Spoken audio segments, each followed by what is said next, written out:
अच्छा क्या आप सारे बच्चे सुनिए। अच्छा लास्ट टाइम मेरे ख्याल से कॉन्सेप्ट ऑफ टेम्परेचर पढ़ रहे थे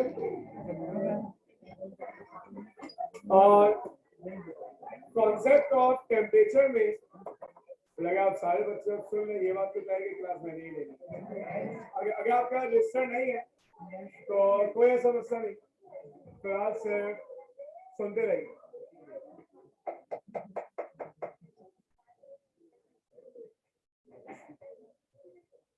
अगर आप बात करते हैं किसके कॉन्सेप्ट ऑफ टेम्परेचर की, तो जब हमने टेम्परेचर को डिफाइन किया है बिल्कुल शुरू में, तो हमने जुमला इस्तेमाल किया था average kinetic energy determines temperature. और फिर हमने कहा ये डिटरमाइंस का मतलब ये होता है कि एवरेज एनर्जी टेम्परेचर के बराबर नहीं होता। हम ये बात समझना चाहते थे कि फिर टेम्परेचर में और एनर्जी में क्या रिलेशन होना चाहिए। उसके लिए कल हमने कोई वर्किंग शुरू की जो हमने जनरल गैस इक्वेशन से स्टार्ट किया, और जो आखिरी इक्वेशन हमने लिखी थी जिसको आपने इक्वेशन ऑफ स्टेट का नाम दिया, वो इक्वेशन थी P इक्वल एन के टी। इससे पहले मैं इक्वेशन नंबर 1 यूज कर चुका हूँ, वाले में मैंने जनरल गैस इक्वेशन को 1 का नाम दिया था। तो हम चाहे तो हम एक काम कर सकते हैं, इसको नाम दे सकते हैं इक्वेशन नंबर 2 का। अब आप में से वो बच्चे जिनके पास रजिस्टर मौजूद नहीं है, कोई समस्या नहीं, ज्यादा में लिखने का काम नहीं करना। फिलहाल आपको सहमत ही होगी जो हम लिखेंगे वो आप घर जाके जो है वो ट्राई कर लेंगे, और जिनके पास रजिस्टर मौजूद है उनको डेफिनेटली कोई मुश्किल नहीं होगी। भारत, अच्छा ये बताइए क्या प्रेशर मालूम करने के लिए कोई और फॉर्मूला रिसेंटली ड्राइव किया? काइनेटिक गैसिफिकेशन, देखिए जनरल गैसिफिकेशन पढ़ी थी वो तो मैं यूज कर चुका। उसके बाद आपने एक इक्वेशन पढ़ी थी जिसको आप नाम देते थे क्या? Kinetic gas equation. अगर मैं काइनेटिक गैस इक्वेशन की बात करूं तो वो होती थी P इक्वल 1/3 रो v स्क्वायर बार। आपकी मर्जी, आप चाहें तो यहाँ पर mn वाली फॉर्म भी इस्तेमाल कर सकते हैं। मैंने यहाँ पर लिख दिया P इक्वल 1/3 रो v स्क्वायर बार। अच्छा अब मैंने एक चीज पे गौर किया, मुझे यहाँ पे n नजर आ रहा है, तो फिर बेहतर ये होगा कि हम सिंबल्स जो है वो जितने कॉमन रख सकते हैं हम कॉमन रखते हैं। तो रो से बहुत बेहतर था मैं यहाँ पे क्या ही लिखता, M N V square bar. अच्छा अब इस इक्वेशन तक आने में मेरा ऐसा ख्याल है कि आप तमाम वेरिएबल पहले डिफाइन कर चुके सिवाय इस एम के। ये एम क्या है? Molecular mass. और ये वी स्क्वायर बार क्या है?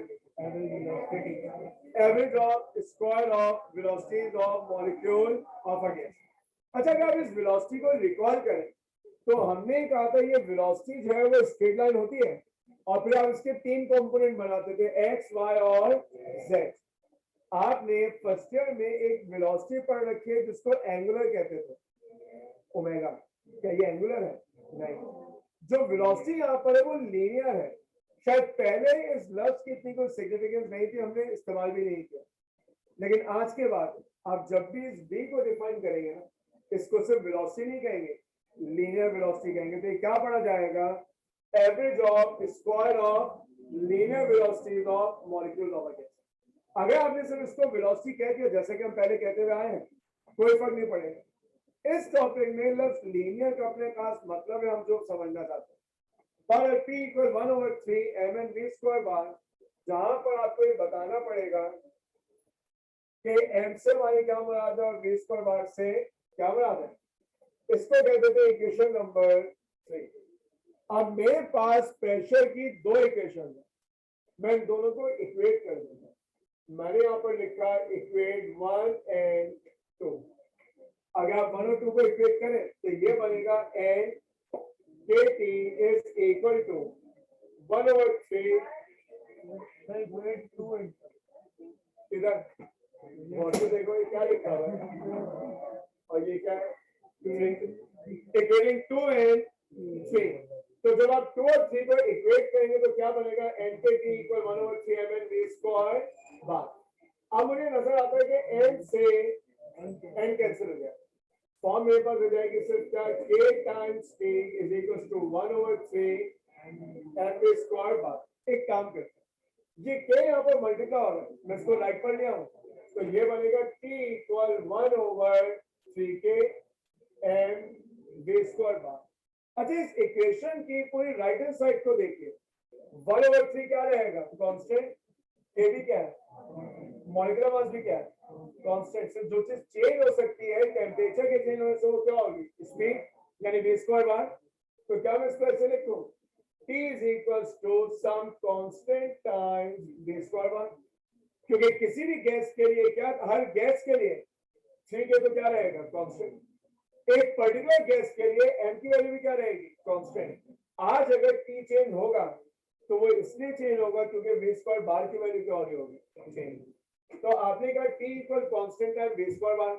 अगर मैं इज इक्वल्स टू कांस्टेंट को हटाना चाहूं तो क्या लिखूं, T is directly proportional to v square बार। हमने क्या सीखा, ये क्या था, टेम्परेचर नहीं है, absolute temperature. Absolute temperature of a gas is directly proportional to average of square of linear velocities of molecular velocity। किसी भी गैस का जो टेम्परेचर है वो v स्क्वायर बार पे डिपेंड करता है, जिसका मतलब था average of square of linear velocities of molecule of a gas. यहां का बात समझ में आ रही है। अच्छा, इसी इक्वेशन को मैं दोबारा लिखता हूं, since P equal 1 over 3k and v square bar. अच्छा, क्योंकि हम चाहते हैं कि यहाँ पर किसी तरीके से काइनेटिक एनर्जी आ जाए। याद है काइनेटिक एनर्जी कैसे निकालते हैं, half M V square. Kinetic energy का मतलब होता है हाफ एम वी स्क्वायर। अगर मैं यहाँ पर हाफ एम वी स्क्वायर लाना चाहूँ तो क्या करूँ, multiply by 2 and divide by 2। वैसे दोनों लॉजिक सही। आप राइट पर 2 से मल्टीप्लाई डिवाइड कर दें या दो तरफ हाफ से मल्टीप्लाई कर दें, मैथ्स के मुताबिक दोनों ही सही है। मैं इसको ऐसे लिख देता हूँ, P इक्वल 1 ओवर 3k, 2 से मल्टीप्लाई भी कर दो, 2 से डिवाइड, और यहाँ क्या लिखा हुआ है, एम स्क्वायर बार, जिसको मैं चाहूँ तो ऐसे लिख दो, T equal 2 over 3k half M V square bar. अब देखिए, अगर ये होता half M V square, this is velocity, तो जो वैल्यू आपके पास आती है वो कहलाती है काइनेटिक एनर्जी। ये क्या है, एवरेज। तो जो काइनेटिक एनर्जी आएगी वो भी क्या होगी, एवरेज। तो अब आप जुमला रिकॉल कीजिए, average kinetic energy determines temperature. क्यों, अगर मेरे पास एवरेज काइनेटिक एनर्जी हो तो मैं उसे 2 ओवर 3 कैसे क्या करूं, मल्टीप्लाई, तो मुझे क्या मिल जाएगा, टेम्परेचर। कुछ पल्ले पड़ रहा है, हमने पहले जुमला इस्तेमाल किया था, average kinetic energy determines temperature. मैं एग्जैक्टली वहीं पहुंच चुका हूं, ये एवरेज काइनेटिक एनर्जी है। अगर आज मुझे ये एवरेज काइनेटिक एनर्जी पता हो तो मुझे सिर्फ क्या करना है, इसे 2 ओवर 3 के से मल्टीप्लाई कर देना, ये क्या बन जाएगा, टेम्परेचर। तभी हम कहते हैं एवरेज काइनेटिक एनर्जी इस टेम्परेचर नहीं है, फिर तो फॉर्मूला ऐसा होना चाहिए, average kinetic energy multiply by this is temperature. और मैंने शुरू में बात इस एतबार से समझाई थी कि एवरेज काइनेटिक एनर्जी का यूनिट होता है जूल, टेम्परेचर का होता है केल्विन। क्या दोनों बराबर है, नहीं। लेकिन अब देखिए, किसी को बोल्ट्जमैन कांस्टेंट का यूनिट याद है, जूल्स पर केल्विन। देखिए, टेम्परेचर के लिए केल्विन, 2 ओवर 3 का कोई यूनिट नहीं होगा, के का unit joules per kelvin, average energy का यूनिट जूल, जूल से जूल कैंसिल, डिनोमिनेटर का डिनोमिनेटर, न्यूमरेटर का केल्विन इक्वल केल्विन आ गया।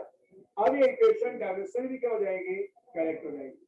तो अगर आपसे कहा जाए कि show that absolute temperature depends upon average kinetic energy, तो इसका मतलब ये है कि आपको ये वाली बात जो है वो प्रूव करनी है। तो बात समझ में आ रही है। अच्छा, मैंने जो जुमला इस्तेमाल किया ना, इसमें कुछ कमी है। Absolute temperature is depending upon average kinetic energy. मैंने अभी थोड़ी देर पहले कहा था कि यहाँ जो वेलोसिटी है वो खासतौर पे कैसी वेलोसिटी है, लीनियर। लीनियर के लिए दूसरा लफ्ज क्या था, हाँ सही है, ट्रांसलेशनल। तो बजाय इसके कि मैं इसको एवरेज काइनेटिक एनर्जी कहूं, मैं इसको क्या कहूंगा, एवरेज ट्रांसलेशनल काइनेटिक एनर्जी। मैं क्या कहूंगा, एवरेज ट्रांसलेशनल काइनेटिक एनर्जी। इस जुमले से मुझे एक बात और पता चल गई, गैस का मॉलिक्यूल कितनी तरह के मोशन परफॉर्म करता था, 3, ट्रांसलेशनल, रोटेशनल और वाइब्रेशनल। जो टेम्परेचर है वो सिर्फ किस पे डिपेंड कर रहा है, ट्रांसलेशनल पे। टेम्परेचर ना रोटेशनल पे डिपेंड करता है और ना ही वाइब्रेशनल पे। टेम्परेचर से डिपेंड करेगा ट्रांसलेशनल पे। 2 ओवर 3 के को अगर मैं कांस्टेंट लिख दूं तो यहां लिखा हुआ होगा half M V square bar, यानी T is directly proportional to half mv square bar, यानी absolute temperature is directly proportional to average translational kinetic energy. यहाँ तो बस समझ में आ रही है।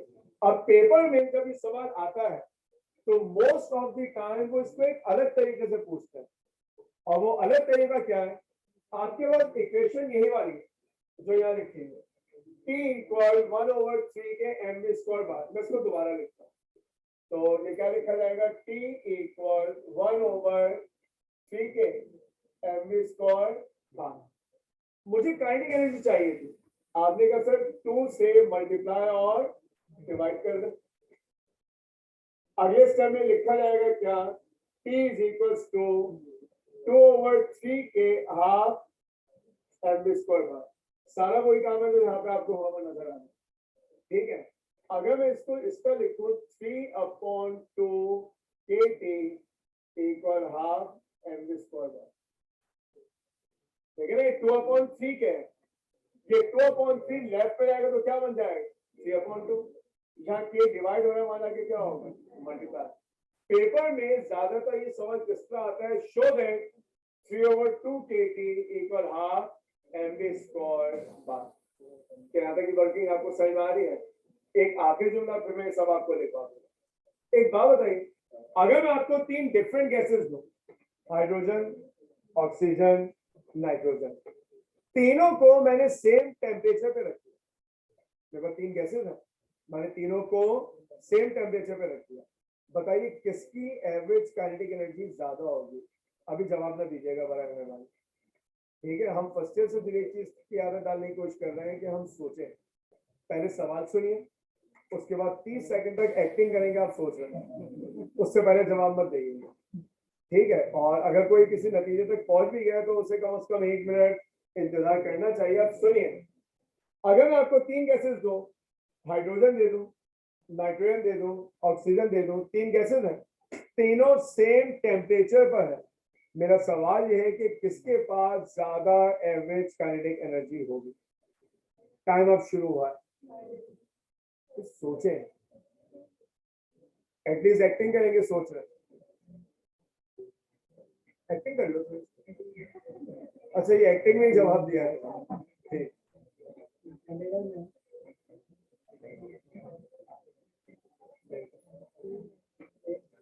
नहीं, अभी 35 सेकंड बाकी है, पूरे 1 मिनट बाद जवाब दो।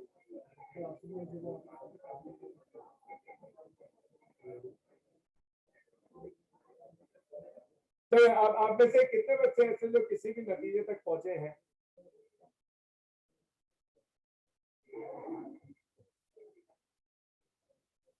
बड़ी बात है, वहां तक भी पहुंचे। अच्छा, अगर आप लोग किसी नतीजे तक पहुंचे, कितना ख्याल है कि हाइड्रोजन के पास काइनेटिक एनर्जी सबसे ज्यादा होगी? पूरे पूरे हाथ उठाए ताकि पता चले कि हम अपने जवाब पे कॉन्फिडेंट है। समझने की नहीं चाहिए कि ऐसे हाथ उठा लिया, ठीक है। कितना ख्याल है कि नाइट्रोजन की होगी, ऑक्सीजन? पूरा हाथ उठाना है, ठीक है। हम गिनते हैं 2 3 4 5 6 7 8 9, हाथों ने तो यूं करके वो उठाया, हो भी गया और नहीं भी हुआ। कितना ख्याल है तीनों के पास सेम होनी चाहिए? अच्छा, ये वाली तादाद ज्यादा है, तो पहले सबसे पहले जो ना यहाँ से इस बच्चे ने जो है ना वो सेम कह दिया था, तो इससे ही पूछ लेना चाहिए, क्यों ऐसा लगता है?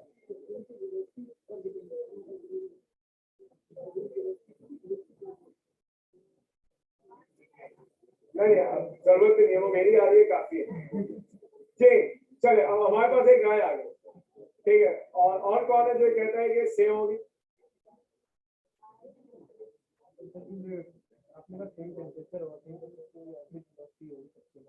तो वो सेम होगी, चले। और अगर प्रोटीन कम्युनिटी से कोई जवाब देने का क्वेश्चन है, ठीक।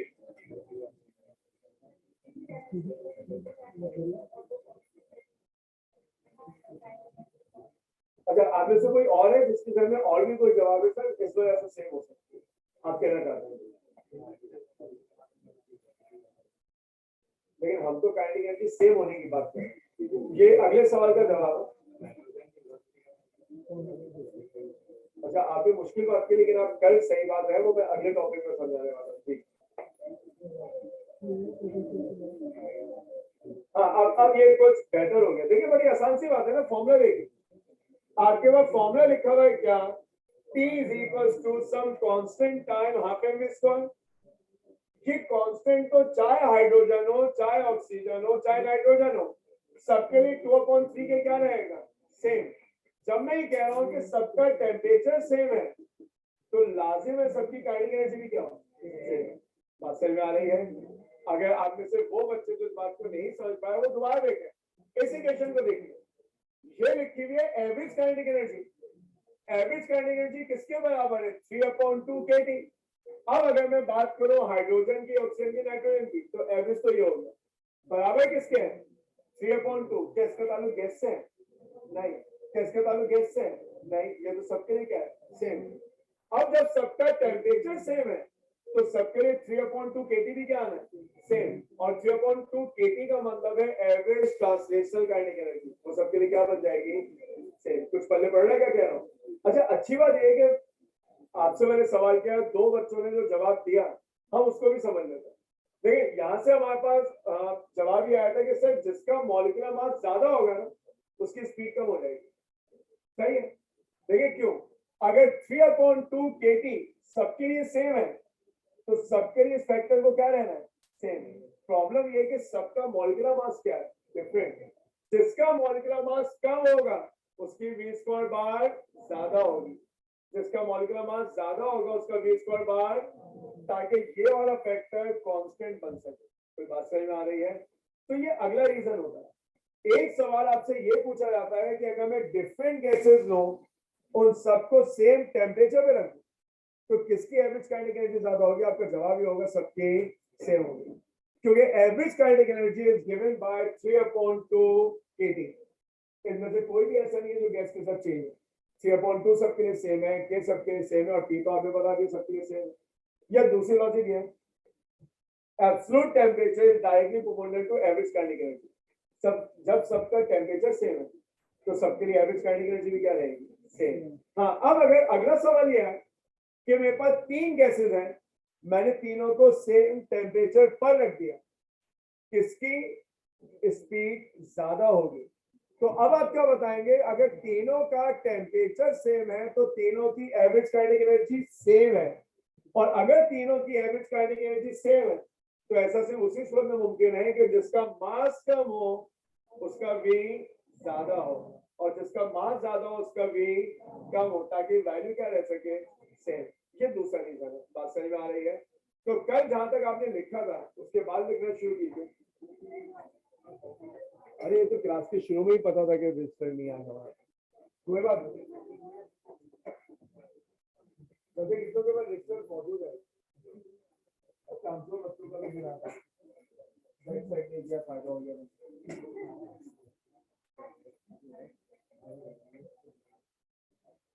तो मैं भी कहता हूँ कि आपके पास एक ही टाइप होना चाहिए, कोई दूसरी वही लेना है, वही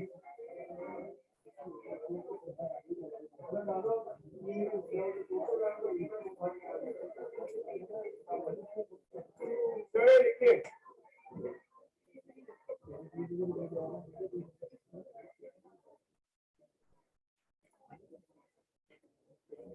अच्छा, लास्ट टाइम आपने ये लिखा है, इसको इक्वेशन नंबर 2 का नाम दे दीजिए और इसके नीचे लिखिए, लास्ट टाइम आपने जहां तक लिखा था P = N के T, उसको आपने 2 का नाम दे दिया, उसके नीचे ऑलरेडी एक जुमला लिखा हुआ था, above equation is known as equation of state. Next time लिखिए, according to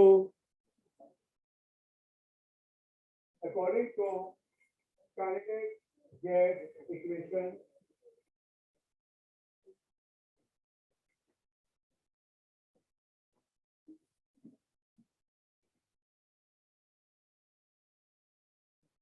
according to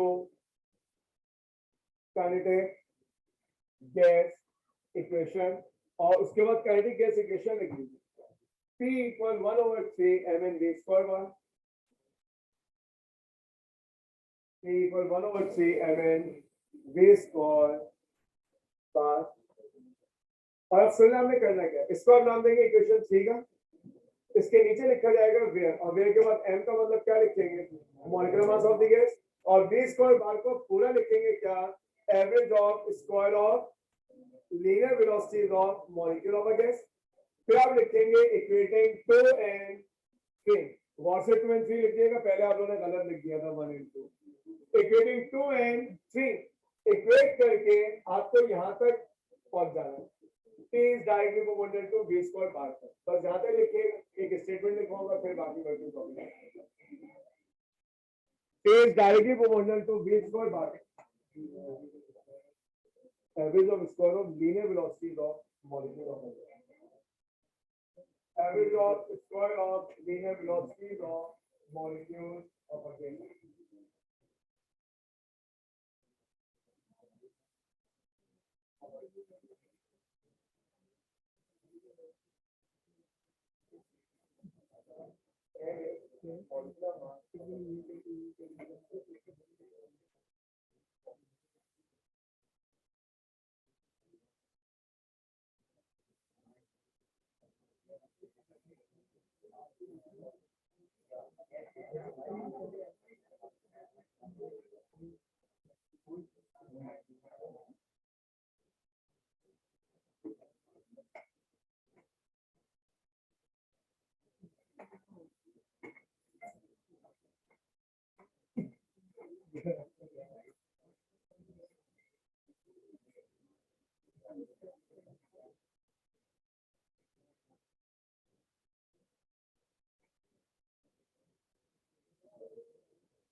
नहीं, सिर्फ T is directly proportional to V square।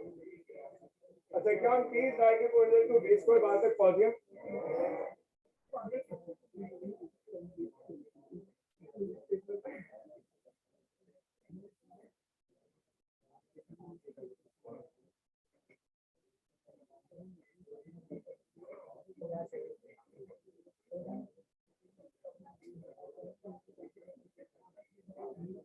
इसके नीचे लिखिए, T is directly proportional to V square बार के नीचे लिखिए,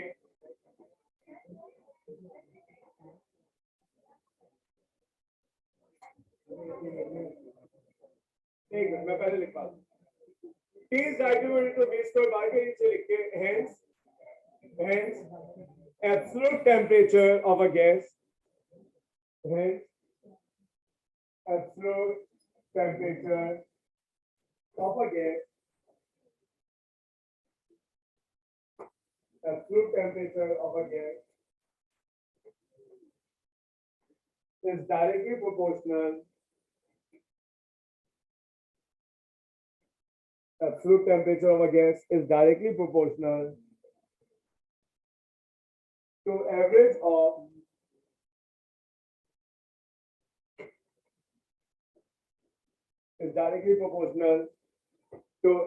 of square of linear velocities of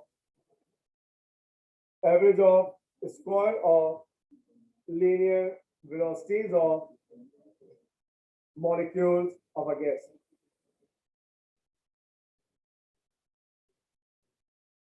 molecules of a gas लिखे लोग। अब नेक्स्ट लाइन में यहां से लिखेंगे, सिंस करके ये सारी वर्किंग जो है वो यहां तक लिख लें, T is directly proportional to half mv square पर।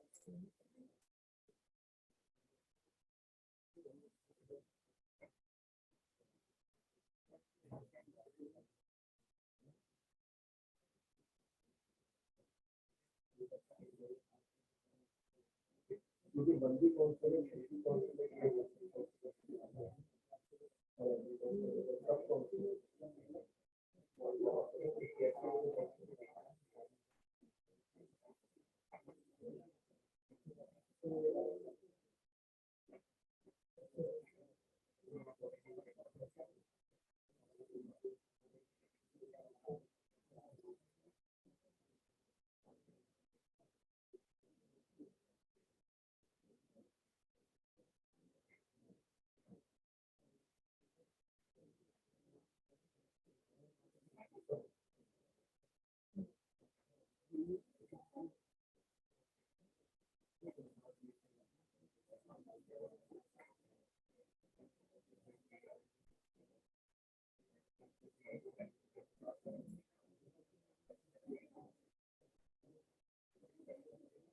क्या आप लोग यहाँ तक लिख चुके हैं? इसके नीचे लिखिए कौन सा स्विच बच्चा है इस क्लास में पता नहीं। देखिए absolute temperature of a gas is absolute temperature of a gas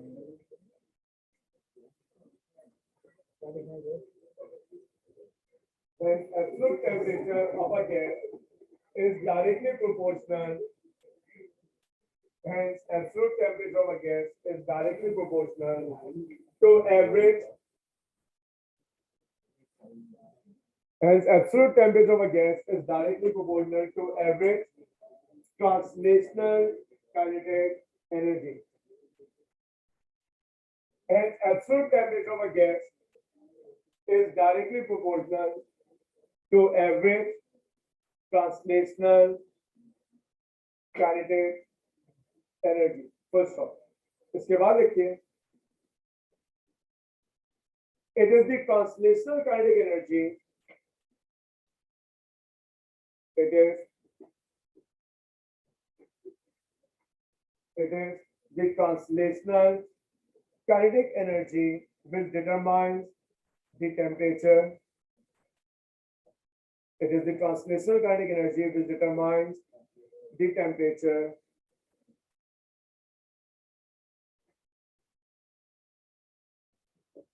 Will determine the temperature, not the rotational,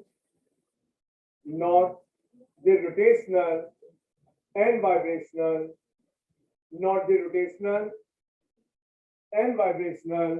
kinetic energies. It is the translational kinetic energy which determines temperature, not the rotational and vibrational kinetic energy. देखिए आप लोगों ने। अच्छा, अब ये बात हमने क्यों बता दी कि टेम्परेचर जो है वो सिर्फ किस पे डिपेंड कर रहे हैं? एवरेज के ऊपर। अभी हम ये वर्किंग कंप्लीट कर रहे हैं। मैं अभी तक आपको दो साइंटिफिक रीजन बता चुका हूँ। एक रीजन हमने ये देखा था कि अगर तमाम गैसेस का टेम्परेचर सेम है तो सबकी एवरेज काइनेटिक एनर्जी क्या होगी? सेम। और उसका क्या मतलब है? लाइटर मॉलिक्यूल कोई होगा, हेवियर मॉलिक्यूल स्लो होगा। ये दूसरा रीजन है। एक रीजन में और भी देखना होगा। मतलब एक काम कर लें, अगर आपने ये सब वर्किंग कॉपी कर ली तो आप जो है वो अपने पास लिखेंगे नेक्स्ट लाइन में अगेन, और अगेन के बाद यही वाली वर्किंग दोबारा लिख लें यहाँ तक 3/2 kT equal half M V square. Again लिखते यही वाली वर्किंग जो ब्लू से लिखी गई अपने पास कॉपी कर लीजिए, डेरिवेशन आपके लिए कंप्लीट हो जाएगी। अगेन लिखें और उसके बाद ये जो ब्लू वाली वर्किंग है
अच्छा, कॉपी कर लिया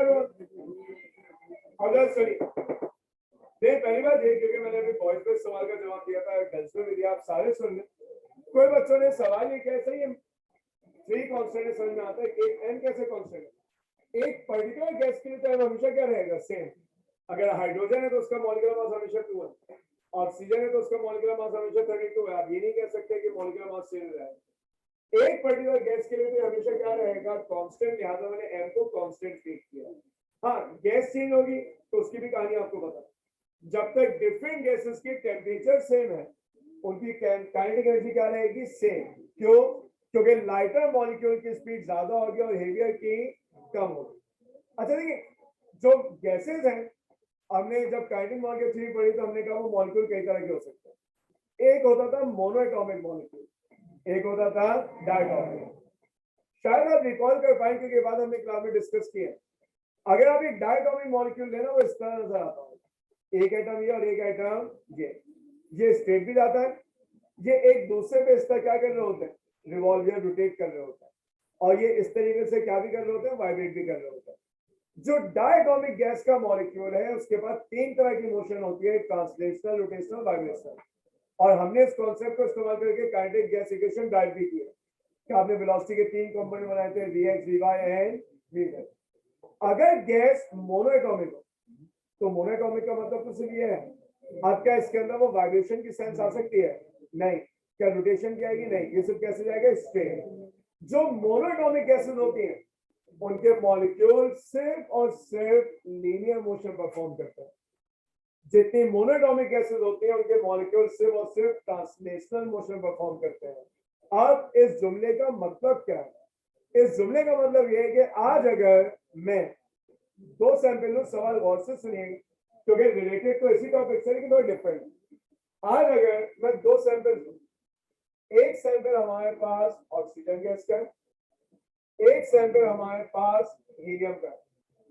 मैंने तीनों को equal amount of energy the, 1000 joule, 1000 joule. दोनों का इनिशियल टेम्परेचर सेम है, 25 और 25।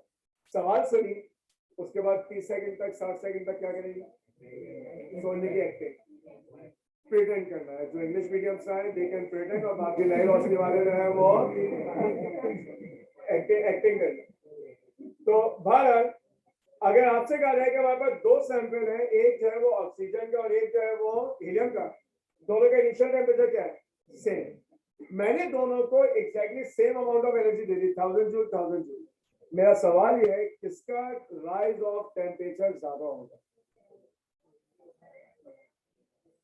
अभी शुरू अभी चल रहा है।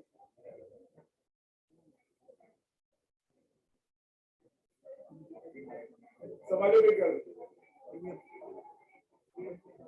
सर, आप में से कितने बच्चे नतीजे में पहुंचे सर दोनों का राइज ऑफ टेम्परेचर जैसा होना चाहिए? सर ऐसा किसी ने इस बात का ध्यान नहीं किया। किनको ऐसा लगता है कि ऑक्सीजन का टेम्परेचर ज्यादा बढ़ेगा? अच्छा, ऐसे है हमारे पास। और कितनों ख्याल है कि हीलियम का टेम्परेचर ज्यादा बढ़ेगा? चले, ये वाली तादाद पिछली दफा की तरह जो है वो सही जवाब वाली ज्यादा है, ये एक अच्छी बात है। आप कहते हैं हीलियम क्यों? चले, यहां से जवाब आया, मेरे ख्याल से गर्ल्स में से भी वही आवाज आ रही। सर हीलियम जो है वो मोनोएटॉमिक है। जब आप ऑक्सीजन को 1000 जूल देंगे तो वो 1000 जूल 3 हिस्सों में डिवाइड होगी, कुछ जाएगी ट्रांसलेशनल में, कुछ जाएगी रोटेशनल में, और जो बाकी बच जाएगा वो जाएगा वाइब्रेशनल। टेम्परेचर सिर्फ किस पे डिपेंड कर रहा है, ट्रांसलेशनल। इसका मतलब ये हुआ कि जो आपने 1000 जूल दिए थे, उस 1000 में से सिर्फ जो एनर्जी टेम्परेचर बढ़ाएगी वो कितनी है, 400।